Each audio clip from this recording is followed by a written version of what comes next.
Hello everybody, Danielle here. Today is January the 30th, and this is the first clip of the new vlog. So I have a lot to show you actually. It's been several days since I last recorded, and I've done some stitching. So I can't remember where exactly this was the last time I showed it. I think I know I had this basket in, but I don't think that I had anything else. So since this basket, I did that basket, and I took the vines and leaves and the vines and leaves, and then I did these flowers, and then I did these Smyrna crosses, which those were fun. And then I did these two birds. So yeah, it's looking really good. I really like it. It's hard for me to decide what colors to do the birds in. I have 4 colors that I'm using. So you can see 3 of them here. There's this raspberry color, this green color, and this purple, and then the other color is the blue from the house. And I'm just kind of like making it up as I go because I couldn't settle for a 1-for-1 conversion. I'm just like, okay, here's a bird and it needs 3 colors.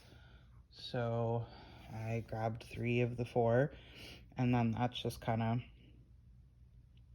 of what I'm doing. There's another bird here, and there's a bird here, and then there's doodads along here. So I don't know how much more work I'll put into this. I'm starting to feel like putting it away. So that is where that sits. But the other day I was wanting to stitch, but I was, again, just didn't have the brain capacity for the sampler. So I went ahead and I started my ink circles round robin. So this is the ink circles bloomers piece, and my responsibility is to stitch a quarter of it. A quarter of it will take up this Q-snap for sure. I'm hopeful it'll fit in the Q-snap. I think it will. But yeah, so this is my portion of it, is to fill the Q-snap. These 2 colors are the primary colors, like out of the whole piece. The whole piece has 7,300 stitches in it, and these 2 colors combined are 5,000 of them. So a lot of stitches in those colors, and I am using the called for DMC, and this is Picture This Plus Da Vinci 14 count. Yeah, so I was actually just at Acorns and Threads yesterday, and I saw the model of this, so that was pretty cool. But yeah, so then I need to get a grime guard out because this excess fabric is just killing me. So then yesterday, the 29th, was acorn gathering at Acorns and Threads, and I've never gotten to go before. So the 2021 was the last one that had been in person before today, and I wasn't a cross stitcher in January of 2020. And then 2021 they held it on Zoom. 2022 they held it on Zoom, and I'm not a Zoom person. I get really overwhelmed on Zoom.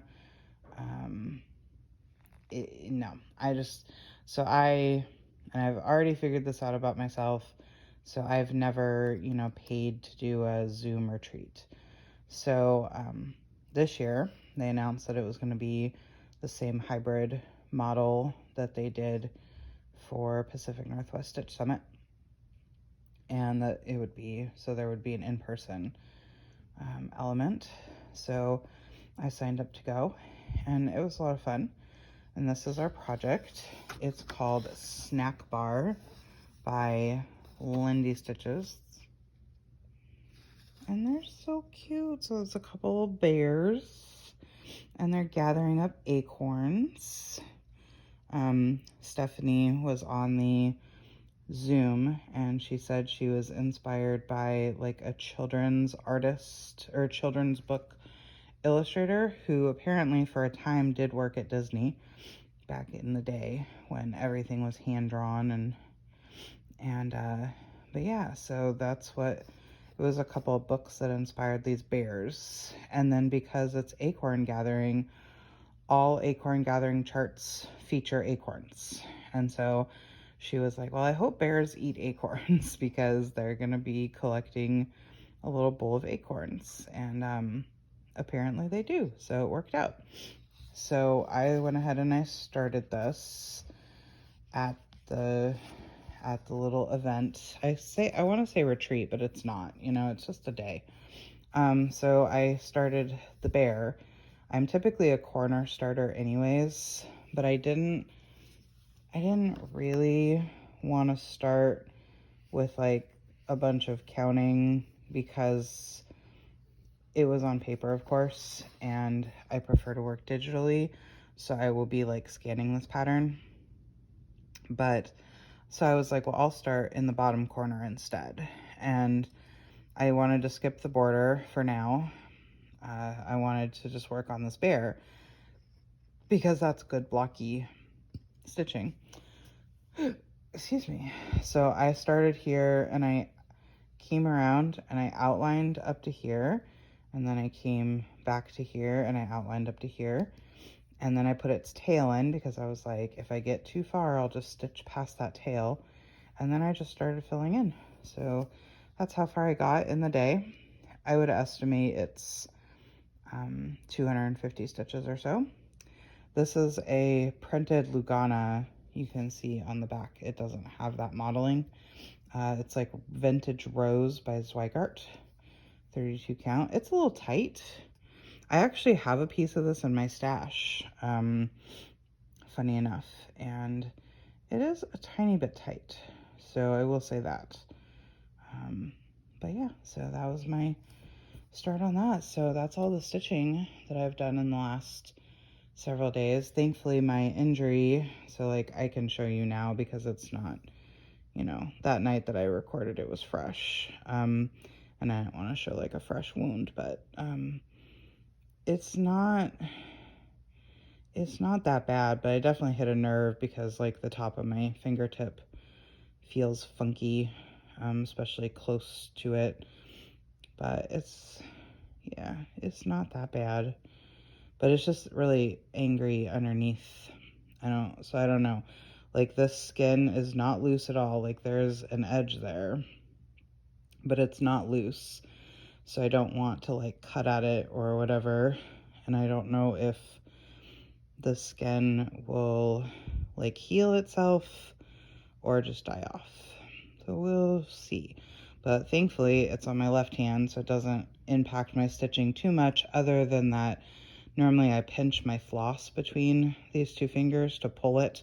So I have to pinch it between these two fingers. So if it had been on my right hand, it would have impacted my stitching for sure. But yeah, so I don't know. I'm about to start stitching for the evening, and I'm not sure what I want to stitch on. I'm like, because this is new and shiny, I'm kind of excited about it, but I also do kind of want to work on my round robin. Like I said, I think I'm kind of feeling like maybe I'm done with the sampler for now. So, all right, I will let y'all go and see you in the next clip. Bye. Hey everyone, Danielle here. It is Friday, February 10th. It's been about 84 years since I recorded a clip. In reality, it's been 11 days. So yeah, you're looking at all the stitching that I've done in 11 days right here. Yeah, I was in like a non-productive sleep schedule for a few days, and then I got COVID. So yay. And I just like I'm mostly okay, but I'm like, I just don't feel like doing much of anything. Plus, I'm sort of like, because I'm isolating from the rest of my household, I have a certain set of hours that I'm downstairs with my stitching stuff. Because when my husband and my brother-in-law are awake, they're down here and I'm up in my bedroom.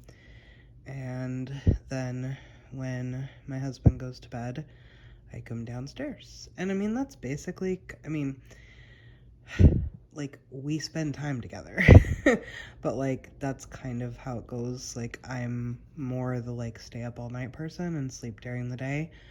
So it's not, like, that unusual. This is kind of the time frame that I stitch anyways. But yeah, so I actually restarted this, which is part of why there's not more stitching done. The last time y'all saw it, I think that I just had like this and a little bit of this fine in, and I had stitched some more. Like, I brought this fine down, I started this one, and I started this like stem right here. And I was not feeling these two colors right here.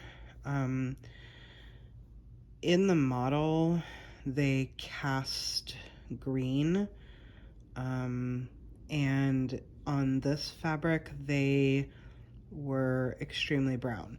Like, I probably could have been okay with the color for this spot, but this one just looked like a dead leaf. And I was like, it doesn't make sense to me to have, flowers coming off of dead leaves. So I was about 400 stitches in, and I went ahead and I stopped and I rotated my fabric and started again. And so it took me a while to get back to where I was. And then since then, I've done this flower and taken this vine out that way. So yeah, I'm about a third done with my quadrant, so it's not too bad. And yeah, this is all I've accomplished in 11 days. Yeah, so far so good with COVID. It's not too bad for me. I woke up on a Monday morning or probably Monday afternoon, if we're being honest, with a sore throat and a runny nose. And it sucked because I'd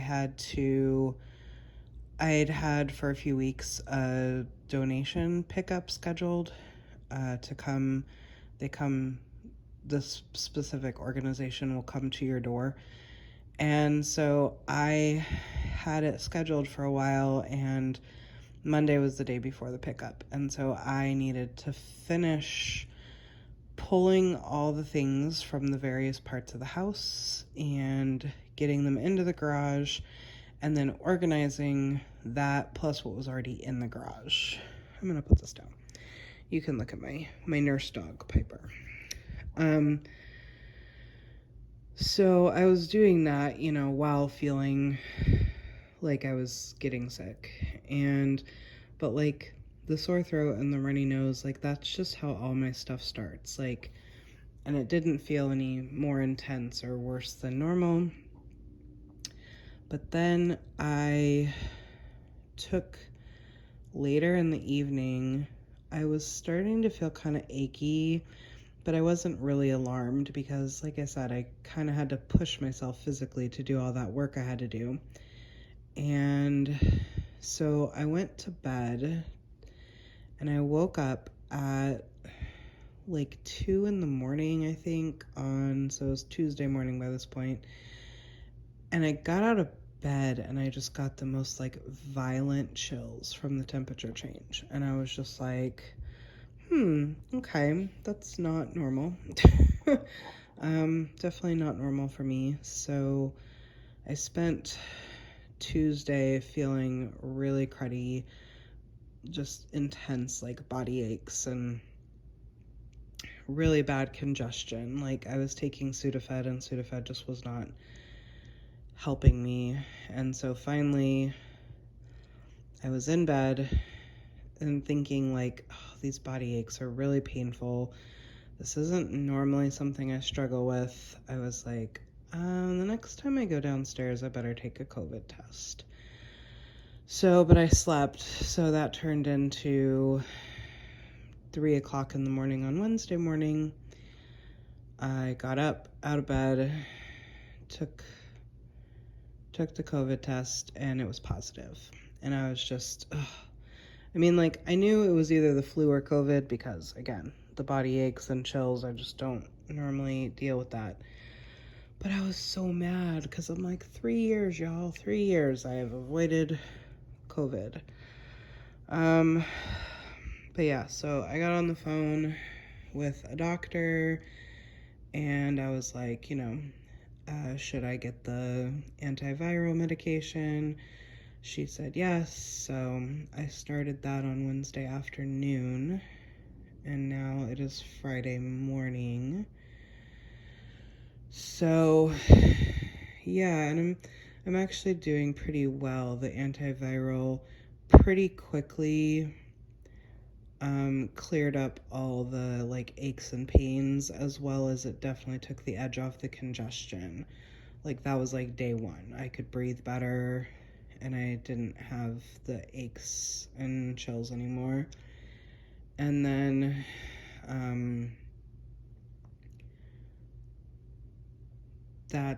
I've been able to phase out the Tylenol and the ibuprofen I was taking. So now I just feel like normal sick, like the congestion. And the only other thing that's really annoying is I can't sleep. Like, I've only been able to sleep for 3 or 4 hours at a time. At first, I think it was because of the congestion, and now I don't know. I know part of it was because of taking ibuprofen and Tylenol alternating doses. I was having to take medications every 6 hours. You can't really sleep a whole lot when you're taking medication every 6 hours. So, yeah. But, tomorrow, like the end of tomorrow, would technically be the end of the 5 days of isolation. And Sunday, like technically Sunday, but like really Saturday night will be my last dose of the antiviral.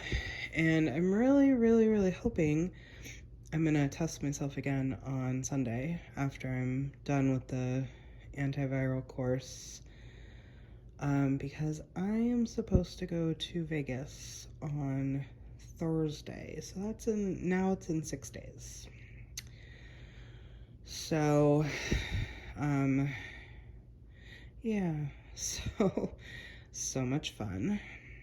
Yep, so much fun. But I am definitely feeling better than I was when it started.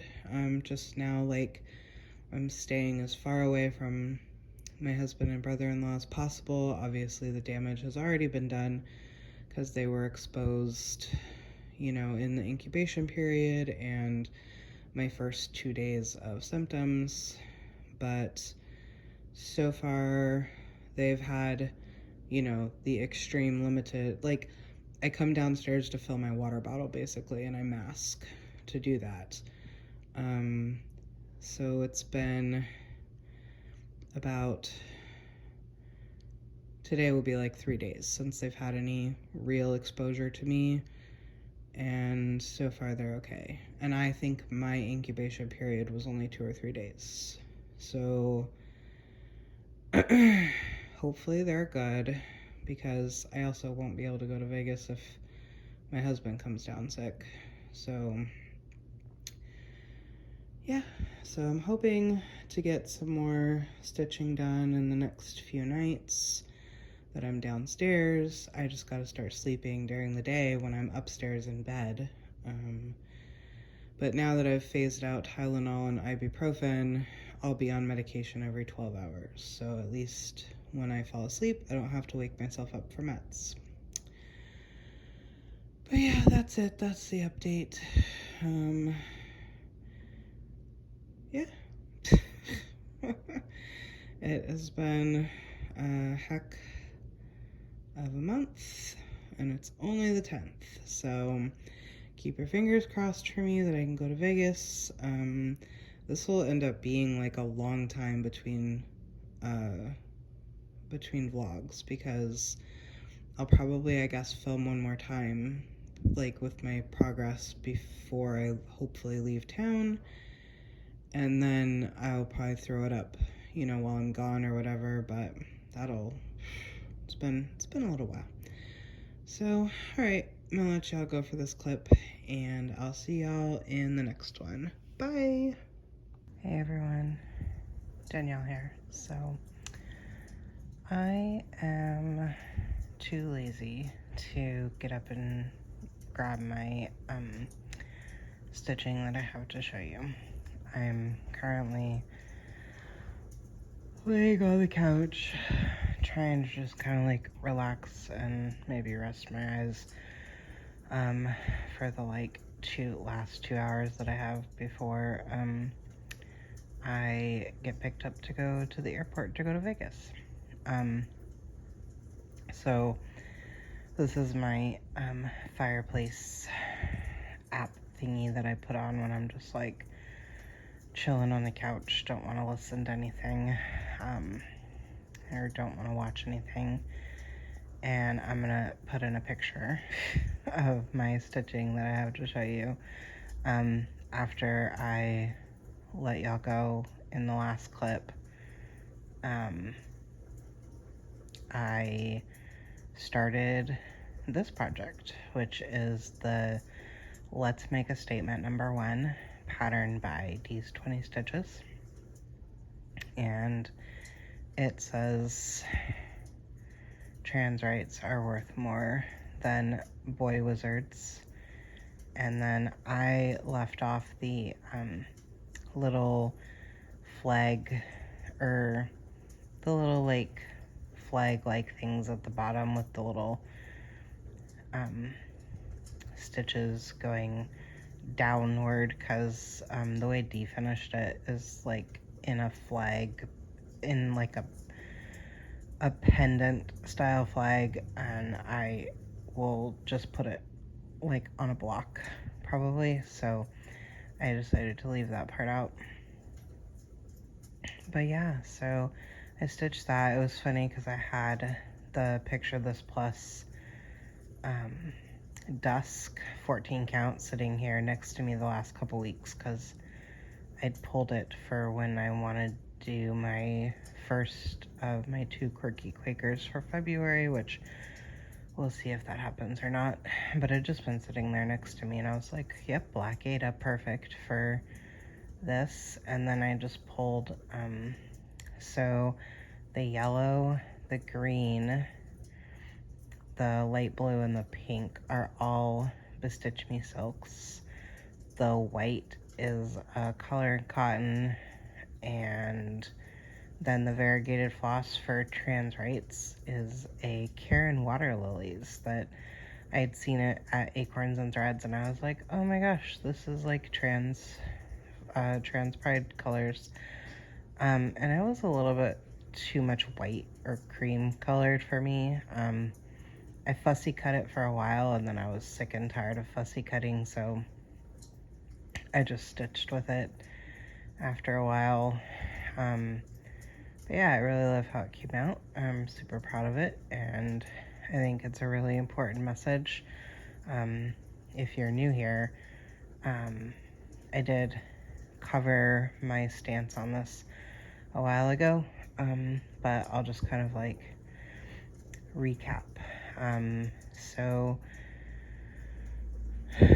basically, certainly like supporting anything Harry Potter franchise is, you know, directly supporting the author of Harry Potter, and the author of Harry Potter does not believe that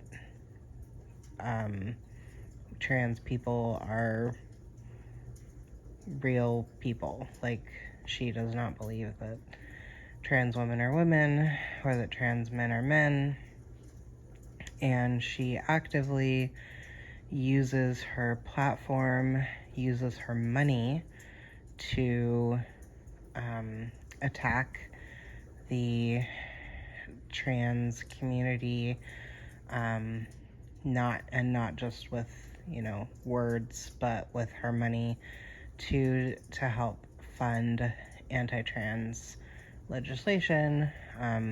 She's building, a following of like-minded people who, aspire to do everything that she's doing, and all of this translates to real world harm to trans people. And so, I know a lot of people really loved Harry Potter, that universe, that character, the characters in it, whatever. And that's, excuse me, that's fine. People, you can still love something and hold it in your heart without financially supporting the creator who is doing what she's doing with her money that she gets from all of that financial support. And so yeah, all things, for me, it was never a hard choice. I don't have that much love for Harry Potter in my heart. It was cool, it was okay, but I think it's really important that we not financially support anything that benefits JKR. And I also think that it is important to not really even represent Harry Potter anymore. So fan fiction, fan art, anything that is done in the vein of Harry Potter, because keeping it relevant in our culture keeps her relevant in our culture. And so it's I think it's the stuff you already own, obviously, you own it. That's one thing, but me personally, I don't buy anything that directly benefits her, and I don't buy anything that keeps Harry Potter culturally relevant, and I don't buy from businesses or creators who use the popularity of Harry Potter to make money, because I think at this point it's pretty well established the harm that is caused, and I feel using that popularity is kind of yucky. So that's what that piece means to me. I want to send it to my best friend who's trans, but I don't want to give it up because I love it too much, and so maybe someday I'll stitch it again for her. But alright, so that is all I wanted to show you and talk about, and I'm gonna put all this together and throw it up on the YouTubes. Oh, and then I guess I forgot, in all that soapboxiness, in regards to my COVID, I'm totally good. That antiviral stuff was super powerful, and by the time I was done with it, I was totally fine. I'm still kind of got a little bit of a stuffy nose, but I don't need the Sudafed for it. I can breathe without having to take a decongestant. I don't need to take any Mucinex. I'm not getting a bunch of crud that I'm having to cough up, or that's, you know, more importantly, that's not being able to be coughed up, hence with the need to take Mucinex. I tested negative several days ago now, like Saturday night, and it's Thursday morning. So yeah, besides just like a tiny bit of a stuffy nose, and I think most people with colds, allergies, like you all know, like the phlegm is the last to go. It just always wants to take forever to clear out. But yeah, so thankfully my experience with COVID, not that bad. Although I do totally credit that to the antivirals, because I mean, if I just get a normal cold, it takes like 10 days to get over. So very powerful drugs. Very glad I took them. And super glad that this did not derail my plans. My husband spent a couple of days sounding kind of rough, but he does suffer really, really, really bad allergies. And after a couple of days, his congestion started to clear up, so I think it was just like a weirdly timed allergy flare-up. My brother-in-law, who like never gets sick, is definitely battling something, because he's got some congestion and is a little extra sleepy, but stable. So so seems like